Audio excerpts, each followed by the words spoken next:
माफ करना। शेनजेन ने शर्मिंदगी भरे लहजे में कहा। भाई, इस बार मैंने तुम्हें मुश्किल में डाल दिया है। ऐसा मत कहो। वोंग यू और शेनजेन भाई भाई की तरह एक साथ बड़े हुए थे। उनकी दोस्ती परिवार जैसी गहरी थी। भाई, क्या तुम्हारे पास अभी पैसे हैं या रहने के लिए कोई जगह? चलो, मैं तुम्हें एक पता देता हूं। पहले तुम वहां जाकर छिप जाओ। ये शब्द सुनकर शेनजेन के दिल को बहुत सुकून मिला। अपनी पिछली जिंदगी के सबसे मुश्किल दिनों में वोंग यू ने ही उसकी रोजमर्रा की सारी जरूरतों का ध्यान रखा था। उसे पता था कि इस अमीरजादे को सचमुच पैसे या शोहरत की कोई परवाह नहीं थी। उसे तो बस अपने भाई जैसे रिश्ते की परवाह थी। आया, मैं तुमसे कुछ पैसे उधार लेना चाहता हूं। बकवास बंद करो। क्या मैं अभी तुम्हें पैसे उधार देने ही वाला नहीं था? वोंग यू ने गाली दी। मेरे अकाउंट में अब ज्यादा पैसे नहीं बचे हैं। शेनजान की आंखें एक शिकारी की तरह सुनहरी चमक से चमक उठीं। भाई, मुझे पता है। तुम्हारे पिताजी तुम्हारे लिए 5 मिलियन की विरासत और एक घर छोड़ गए थे। अगर तुम उस घर को गिरवी रख दो तो शायद तुम्हें 7 मिलियन मिल जाएंगे। मुझे पूरे 12 मिलियन उधार दे दो।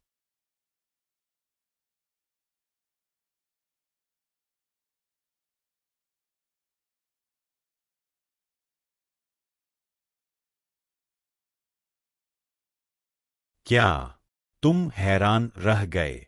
मैं इतने पैसे एक साथ कैसे जुटाऊंगा? मेरे अकाउंट में तो 1.2 मिलियन भी नहीं है। मुझ पर भरोसा करो।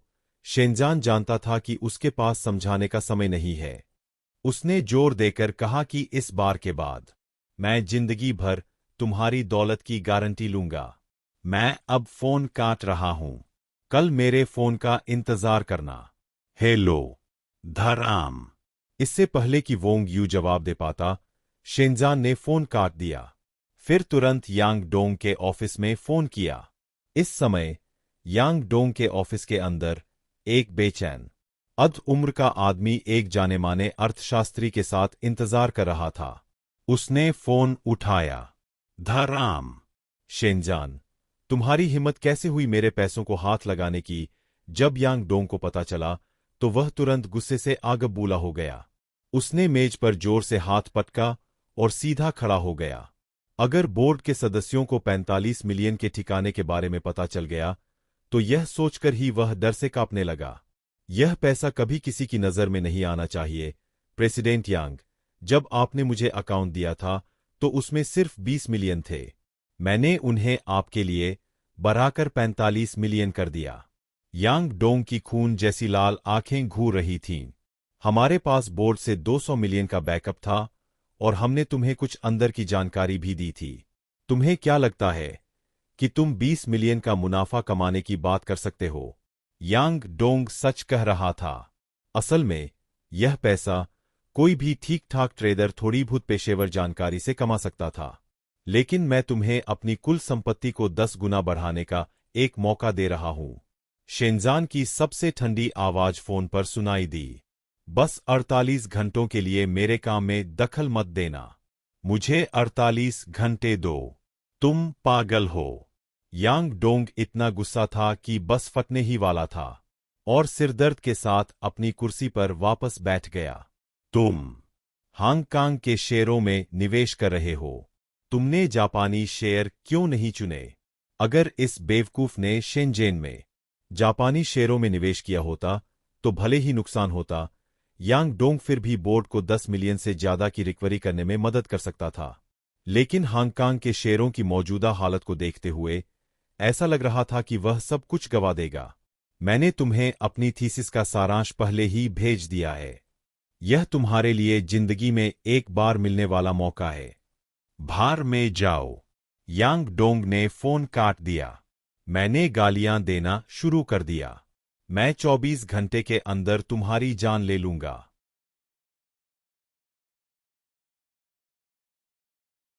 उस सुनसान ऑफिस में मैंने कुछ फेंक दिया। यांग डोंग ने निराशा में अपना सिर पकड़ लिया। डेस्क पर एक फैक्स पड़ा था। उसे इस बेकार चीज को देखने में बिल्कुल भी दिलचस्पी नहीं थी।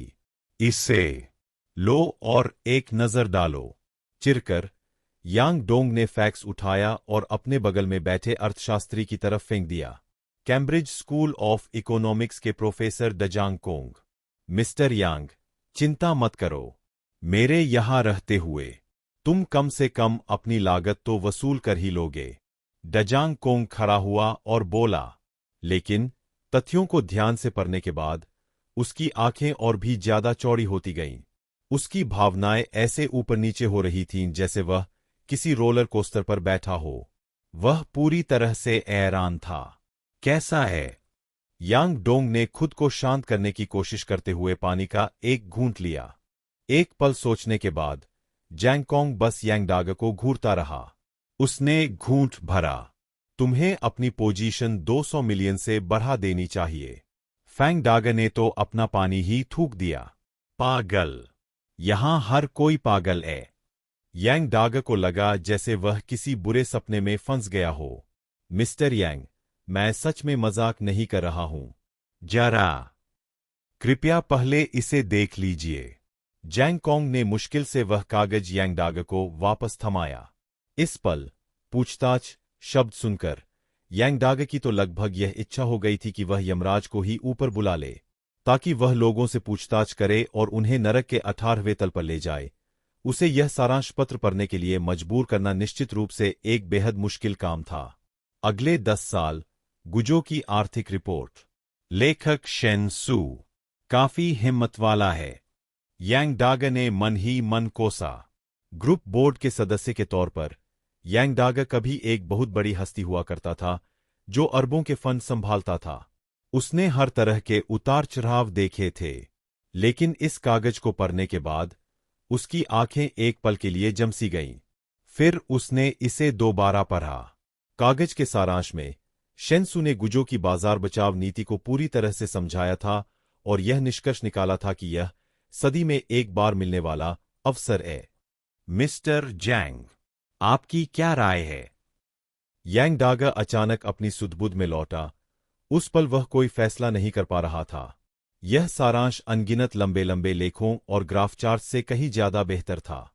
गहरी सोच में डूबे हुए उसने कहा, क्या यह सच में किसी ऐसे व्यक्ति ने लिखा है जो अपनी 20s की शुरुआत में हो? मुझे सच में यकीन नहीं हो रहा। यह किसी नौजवान बच्चे का काम है। यह तो बिल्कुल किसी अकादमिक विद्वान, एकेडमिशियन के स्तर का है।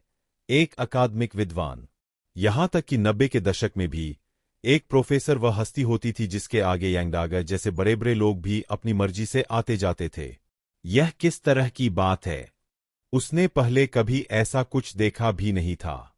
मिस्टर जैंग, क्या आप सच में यह कहना चाहते हैं कि हमें अपना दाव जारी रखना चाहिए? यांगडाग को यकीन नहीं हो रहा था, लेकिन काफी देर तक सोचने के बाद भी जैंगकोंग कोई जवाब नहीं दे पाया। आखिरकार उसने आह भरी और कहा, मेरी काबिलियत काफी नहीं है। जिस इंसान ने यह रिपोर्ट लिखी है उसकी सोच अपने समय से बहुत आगे है। तुम्हें जवाब तभी मिलेगा जब तुम उससे सीधे पूछोगे। सुबह सवेरे गेट के पास झाड़ियों में पूरी रात दुबके रहने के बाद शेन जून को कदमों की एक आहट सुनाई दी। अचानक उसने अपनी आंखें खोल दीं। उसने एक मोटे आदमी को देखा जिसने सोने की चेन पहनी हुई थी और वह 7-8 गुंडों को साथ लेकर बिना रुके शेनजेन के विला की तरफ दौड़ा चला आ रहा था। भाइयों, याद रखना, कोई भी कीमती चीज तोड़ना मत। बस लोगों को मारना और यह पक्का करना कि तुम जमीन के कागजात छीन लो। शेन युआन, वह कमीना।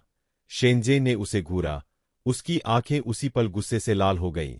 उसका गुस्सा इतना तेज था कि ऐसा लग रहा था मानो वह उसे कच्चा ही चबा जाएगा। अपने पिछले जन्म में शेन के पिता की मौत के बाद इस आदमी ने एक जाली एग्रीमेंट का इस्तेमाल करके उनके परिवार का विला हथिया लिया था। असल में उसने उन्हें सिर्फ 10 लाख से कुछ ज्यादा ही उधार दिए थे, लेकिन विला की कीमत ही लगभग 7 लाख थी। और तो और जिस जमीन पर वह विला बना था वह बेहद कीमती कमर्शियल प्रॉपर्टी थी। मेरे पिताजी की मौत के बाद इस नीच आदमी ने इस जमीन के टुकड़े से लाखों कमाए। शेनजेन ने गुस्से से अपने दांत भींचे। इस कमीने ने हमें पैसे सिर्फ इसलिए उधार दिए थे ताकि वह हमसे जमीन का यह टुकड़ा छीन सके। वह किसी पर भरोसा नहीं करता था, यहां तक कि अपनी खुद की बेटी पर भी नहीं। कंपनी की सारी मुहरें और दस्तावेज उसकी गाड़ी में ही रखे रहते थे और एक कॉम्बिनेशन लॉक से सुरक्षित रहते थे। शेन युआन, इस बार मुझे पिछले जन्म का हिसाब किताब चुका लेने दे, लेकिन कल के बाद मैं तुझे एक मौका दूंगा। शेनझान की आंखें थोड़ी सिकुड़ गईं, जिनमें क्रूरता की एक झलक थी। जब तक तुझमें जरा भी जमीर बाकी है, यह सब खत्म होने के बाद मैं तुझे 5 करोड़ दूंगा। जब शेन युआन अपने गुंडों के साथ अकड़ते हुए विला में दाखिल हुआ, तो शेनझान ने अपने हाथ से स्टील के तार का एक टुकड़ा निकाला और अचानक शेन युआन की ब्यूक गाड़ी की तरफ लपका।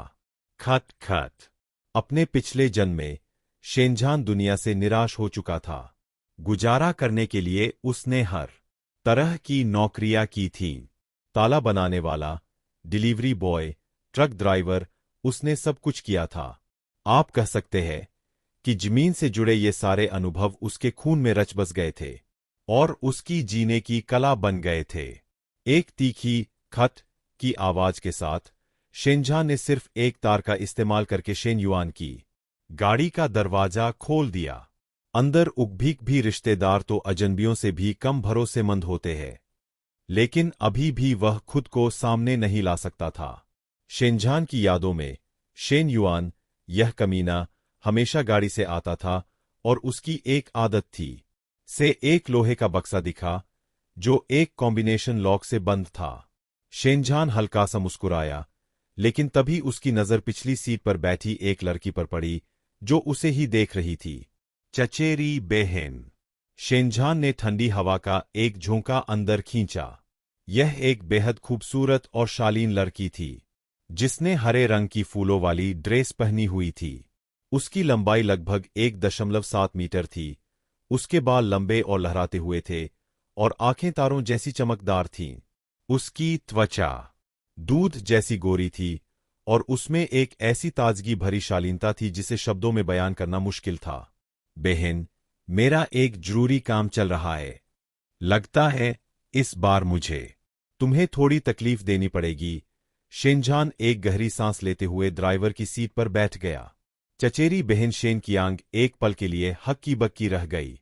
फिर उसने शेनझान को कोहनी मारी। तुम यह सब क्यों कर रहे हो? अगर मेरे पिताजी को पता चल गया कि तुम उनकी गाड़ी चला रहे हो, तो तुम्हारी खैर नहीं। उसकी हिम्मत नहीं कि वह मुझे मार दे।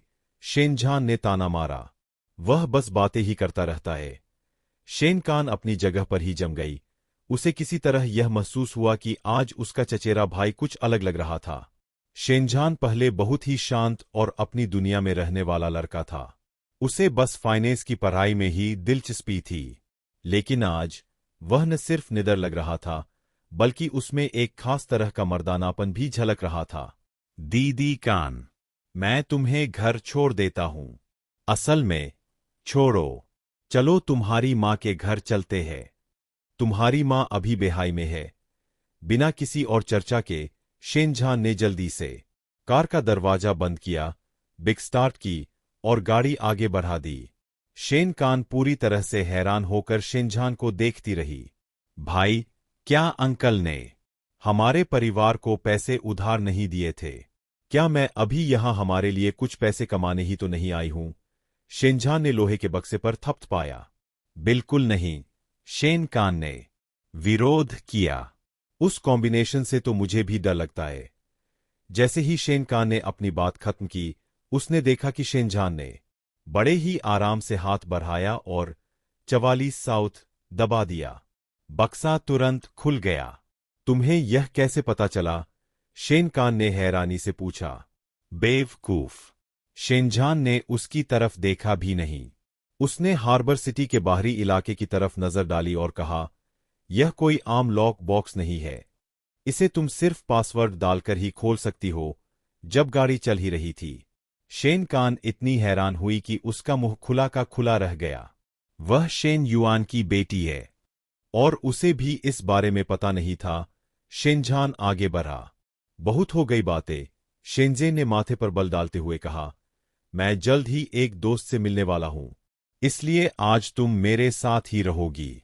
मैं तुम्हें बढ़िया खाने पीने के लिए बाहर ले जाऊंगा, लेकिन चाहे कुछ भी हो जाए, तुम्हें यह बात राज रखनी होगी, जोर जबरदस्ती करने वाले शेनजेन के सामने। शेन कान एक शर्मीली लड़की की तरह थोड़ी सिकुड़ गई। वह एकटक शेनजेन के चेहरे को देखती रही।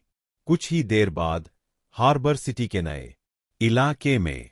ओह, तुम्हारे यहां सब कैसा चल रहा है? शेनजेन एक सुनसान पब्लिक फोन बूथ पर पहुंचा। उसने वांग यू से संपर्क साधा, लेकिन अचानक पीछे से एक दबी हुई आवाज आई। तुम फिर यहां क्यों आ गए? क्या तुम यहां फोन करते समय थोड़ा और सावधान नहीं रह सकते? शेनजेन झुंझलाहट के साथ पीछे मुड़ा। उसने देखा कि बेसबॉल के पहने एक लंबा चौड़ा आदमी, जिसके हाथ में एक पुराना ब्रिक फोन, बड़ा सा फोन था, उसकी तरफ बढ़ रहा है। उसने कहा, यह नंबर इसी ब्रिक फोन का है। शेनजेन ने हैरानी से पूछा। मजाक नहीं कर रहा? उस आदमी ने झल्लाकर कहा। क्या मेरे पिताजी ने मुझसे यह नहीं कहा था कि मुझे चुपचाप रहना है? उन्होंने मुझसे कहा था कि किसी को कुछ मत बताना, लेकिन मैं तुम्हें यह बता सकता हूं, तुम जो भी करो, इस पैसे को शेयर बाजार में मत लगाना। मैं इसे शेयर बाजार में ही लगाने वाला हूं, शेनजेन ने साफ साफ कह दिया। क्या तुम्हारा दिमाग खराब हो गया है? वांग यू ने उसे घूर कर देखा और फिर बिना खुद को रोक पाए उसने अपने आसपास का जायजा लिया। वह थोड़ा झुककर बोला, भाई, मैं तुमसे मजाक नहीं कर रहा हूं। मैं इतना सारा पैसा कहीं और से नहीं ला सकता था। यह नकद पैसा मैंने अपने पिताजी के फाइनेंस डिपार्टमेंट से जबरदस्ती निकाला है। मैं कुछ समय के लिए कहीं छिपकर रहने वाला हूं। इसमें कितने पैसे हैं? शेनजेन ने तुरंत पूछा। 80 लाख से ज्यादा। वांग यू का चेहरा पीला पड़ गया। उसने कहा, मैंने अपने पिताजी को कुछ नींद की गोलियां खिला दी है। जब तक वे जागेंगे, तब तक वे यकीनन मुझे जिंदा ही बांधकर रख देंगे। यही तो है वफादारी। जितनी हमने उम्मीद की थी, उतना तो नहीं है, लेकिन 80 लाख भी शेनजेन की योजना का आधा हिस्सा पूरा करने के लिए काफी है, और वांग यू के पीछे उसके पिताजी की मर्सिडीज खड़ी थी। शेनजेन ने उसके कंधे पर थपथपाया और पैसे लेने के लिए गाड़ी की डिक्की की तरफ बढ़ गया। उसने कहा, अब तुम भाग नहीं सकते। मुझे अभी भी किसी चीज में तुम्हारी मदद चाहिए। क्या बात है, भाई? क्या तुम सच में मुझे मरवाना चाहते हो? मेरे पिताजी तो मुझे जान से ही मार डालेंगे। वांग यू ने शेनजान को एक घूंसा मारा, लेकिन शेनजान जरा भी नहीं हिचकिचाया और उसने गाड़ी की डिक्की से पैसों से भरे 2 ट्रैवल बैग निकाल लिए। वह ठंडे लहजे में बोला, शांत हो जाओ। चाहे कुछ भी हो जाए, तुम आखिर उसके असली बेटे ही तो हो। इस बार बहुत बड़ा दाव लगाने वाला हूं। अगर यह दाव सफल हो गया, तो इससे जो पैसा मिलेगा, उससे हम अपनी बाकी की पूरी जिंदगी ऐशो आराम से बिता सकेंगे।